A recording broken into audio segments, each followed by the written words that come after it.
Iya Pak, kedengaran. Kedengaran, Pak.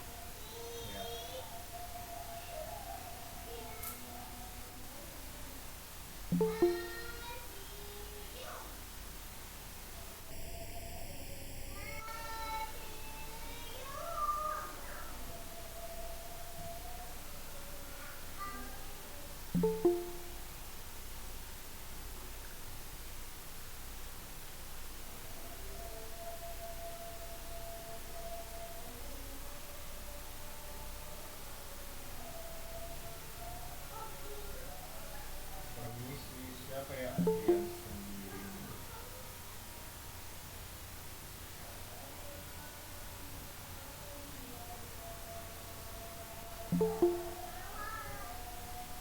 Permisi, yang nama Adrian sendiri ini siapa ya?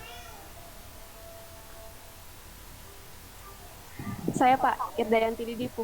Oh, oke oke oke. Sebentar, saya.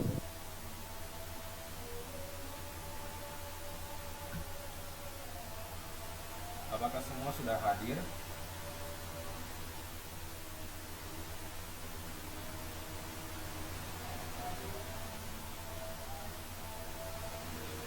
Apakah semua sudah hadir? Belum Pak. Ini belum ada Bapak. Masih ada 4 orang Pak yang belum masuk.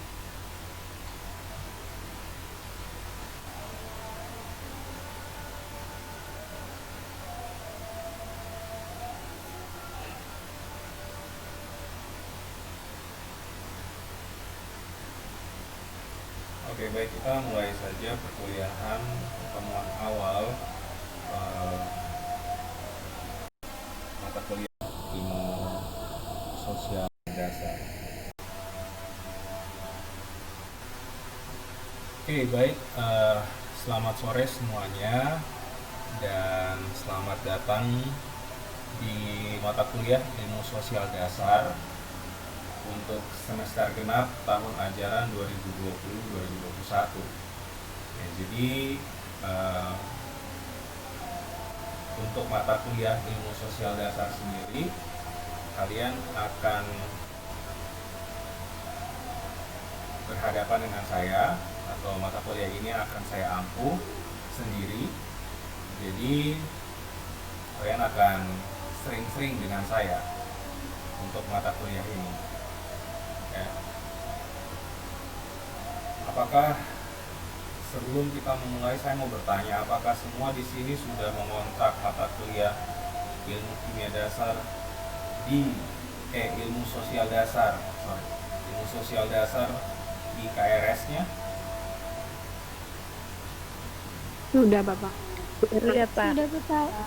Oke, yang kedua, terkait dengan pengumuman di grup jurusan, apakah semua sudah membayar SPP di sini?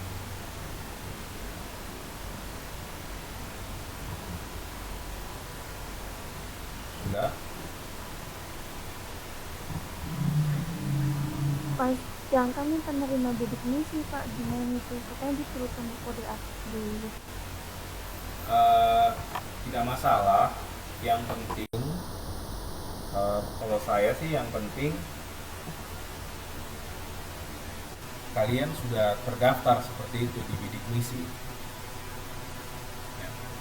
Karena kan seperti yang ada di grup kami dosen, itu ada beberapa mahasiswa yang ketahuan tidak membayar SPP tapi mengurus KRS seperti itu. Jadi untuk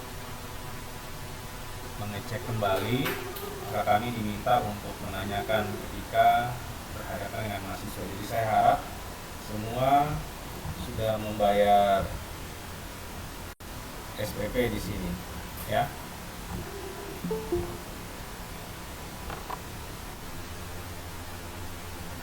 Kita sudah 14 orang, 4 kali 3, 12, 13, ya, kurang lebih 14 orang. Saya harap semua sudah ada. Baik, kita masuk ke perkuliahan kita.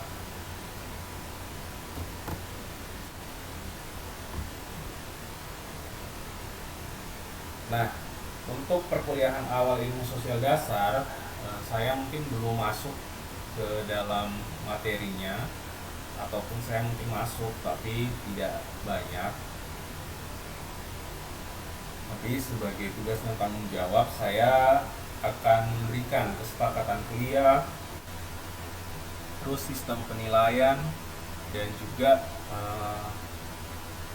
materi apa saja yang secara garis besar akan kita pelajari dalam ilmu sosial dasar. Ya.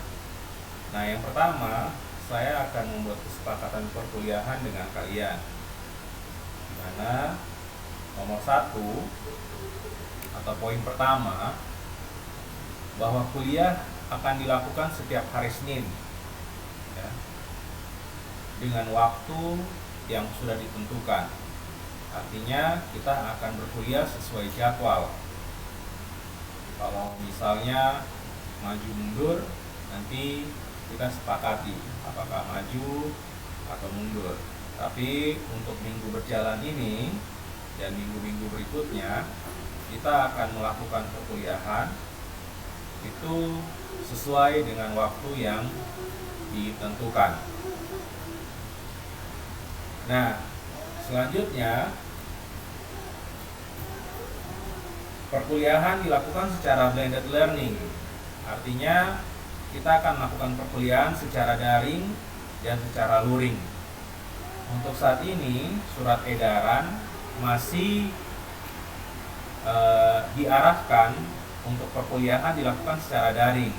Tapi kita berdoa mudah-mudahan kita bisa bertemu di kelas seperti itu. Nah, selanjutnya saya menawarkan toleransi keterlambatan adalah 15 menit, baik secara daring maupun secara luring, ya.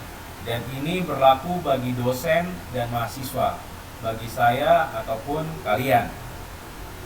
Nah, untuk dosen nanti bagaimana aturan mainnya akan berada di poin kelima. Nah, dalam perkuliahan online saya akan melakukan 2 absen. Yang pertama adalah absen secara memberikan sebuah angket, dan yang kedua adalah saya akan men-screen capture, sehingga pada saat absen dan perkuliahan mahasiswa wajib untuk open kamera.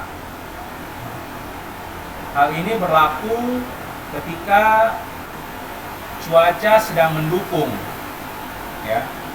Tapi kalau absen ketika saya print screen atau saya screenshot kamera atau screenshot layar, maka mahasiswa itu wajib untuk open kamera sehingga kelihatan siapa yang hadir dan siapa yang tidak. Dan selama perkuliahan, kalau cuacanya cerah dan bagus, otomatis itu sinyal Telkomsel juga bagus, sehingga kalian juga wajib open kamera. Kalau seperti keadaan saat ini yang hujan dan di tempat saya ada guntur, ya berarti mau tidak mau selama perkuliahan kalau misalnya sinyalnya kurang bagus, berarti silahkan untuk close kameranya. Tapi pada saat absen kita akan open kamera semuanya, ya. Absen akan saya lakukan di akhir perkuliahan, seperti itu. Sampai di sini ada pertanyaan?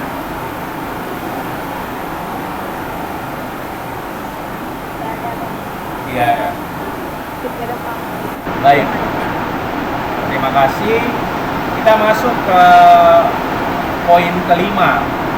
Di situ dikatakan bahwa bila dosen tidak ada pemberitahuan terlambat dan tidak memberi tugas pengganti, maka mahasiswa diizinkan meninggalkan perkuliahan dan dianggap hadir. Ini maksudnya bagaimana?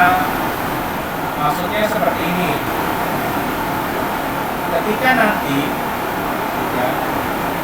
Ketika nanti kalau misalnya DRC sudah memberitahu saya, Pak, besok kita kuliah, terus saya sudah jawab oke. Tapi ketika hari H saya tidak memberikan keterangan kalau saya tidak hadir, maka kalian boleh untuk tidak kuliah, ya. Kalian boleh untuk tidak kuliah, serta saya akan anggap kalian itu hadir, ya, seperti itu.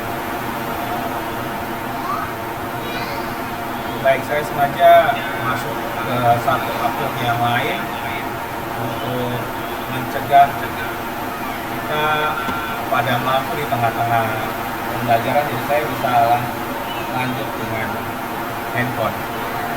Baik, selanjutnya kalau saya tidak hadir, saya akan memberikan tugas, ya. Tugasnya nanti itu pasti sesuai dengan materi yang hari itu akan dipelajari. Nah, untuk poin terakhir, mahasiswa berkewajiban mengumpulkan tugas yang akan diberikan. Jadi, tugas yang diberikan itu wajib untuk dikumpulkan sesuai dengan hari yang sudah disepakati. Ya, saya pikir itu saja hal-hal yang bisa saya tawarkan. Apakah ada yang mau menambahkan?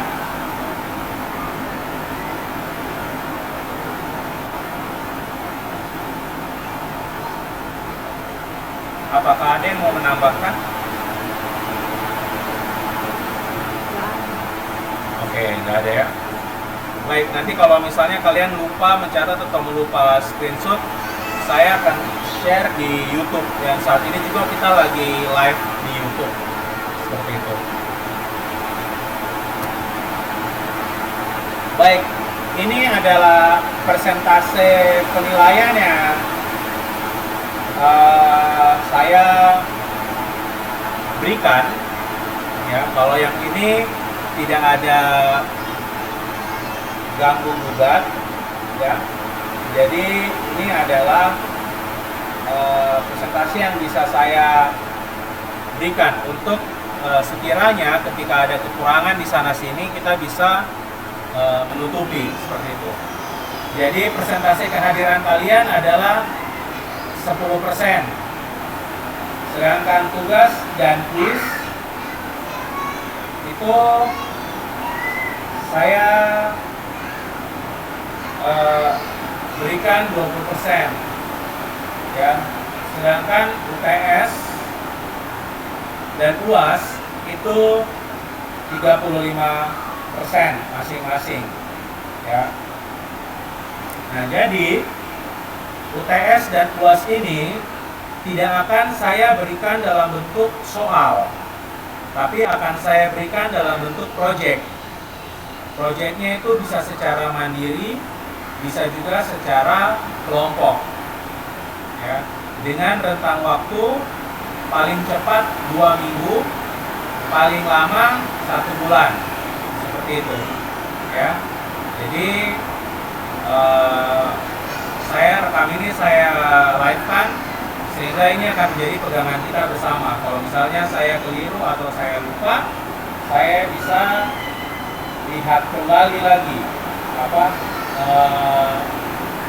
rekaman-rekamannya, ya, seperti itu. Baik, sabar ya.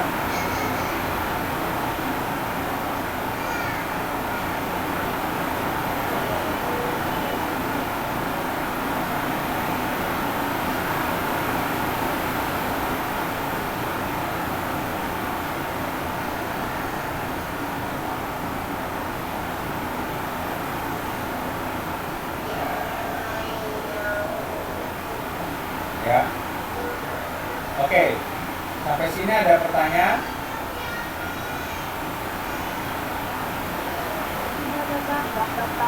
Oke, tidak ada ya. Tidak apa-apa. Oke. Nah, ini adalah materi-materi pokok perkuliahan yang akan kita pelajari sampai di UAS nanti, yang ada hubungannya dengan tugas-tugas. Ya. Yang pertama, kita akan belajar mengenai pengertian ilmu sosial dasar. Kenapa kita harus belajar ilmu sosial? Apakah ilmu sosial yang kita pelajari di SD, SMP, dan SMA itu kurang? Nah, nanti kita akan belajar itu. Kenapa kita harus belajar ilmu sosial dasar? Selanjutnya kita akan berbicara mengenai penduduk, masyarakat, dan kebudayaan. Selanjutnya kita akan berbicara mengenai apa itu individu, keluarga,